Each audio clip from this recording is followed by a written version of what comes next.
Hey guys, this is Zachary Zisser with Zisser Marine in San Diego. Here we're on a beautiful Beneteau 51-foot boat. It's a 1999. This boat has a little bit of an issue right now where both of the winches on the back deck, 1 and 2, just keep not working.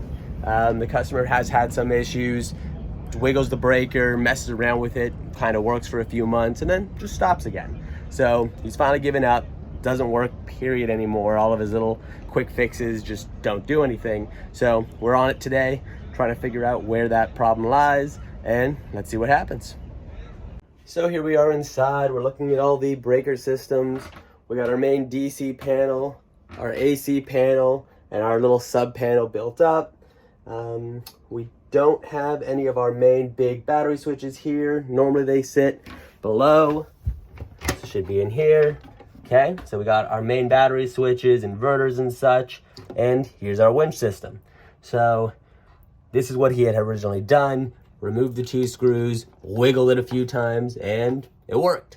So we're gonna open this up, get behind it somehow, and see what it looks like. Most likely, loose connection, pretty simple. They end to happen when you have a lot of rattling on these boats, but let's find out. Here we got the compartment opened. You can see everything in here from that massive inverter, all the battery combiners and such, some little receivers, fusing, and all the little breakers. And then what we want to work with is everything over here.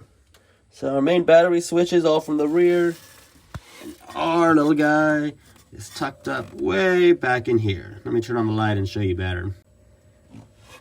Here we go again. So I pull these back. Right here is what we're looking at. Connections don't look inherently loose, but we'll have to test them, take them off, look what the connections look like, make sure the breaker is doing what it should be doing. So it's gotten a little hard to access that switch, but we're just going to do a basic test. We got the switch wired up, so we got the output wired to the meter. We can turn the switch off and on. From that 12.5 off, we lose our power like we're supposed to, reset it, power comes right back up. So let's see if everything works topside, or if we see this meter just drop out the moment we put any load on it. So now let's do a test. Here we got the winch. That's what it looks like for everyone who doesn't know. This is what you use to pull in the lines on a sailboat. Here's our controls for it, and it works. So, not replicating the issue right now, but let's play around with it and see if we can get the system not to work. Took a lot of shimming and moving wires, but I got it out.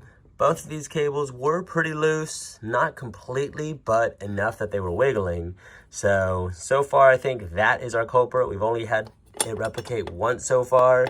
We're gonna do a few more trials, see how everything works, and make sure it doesn't happen again.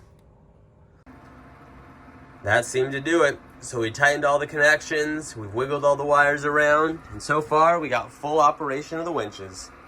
Let's see what else we gotta look at.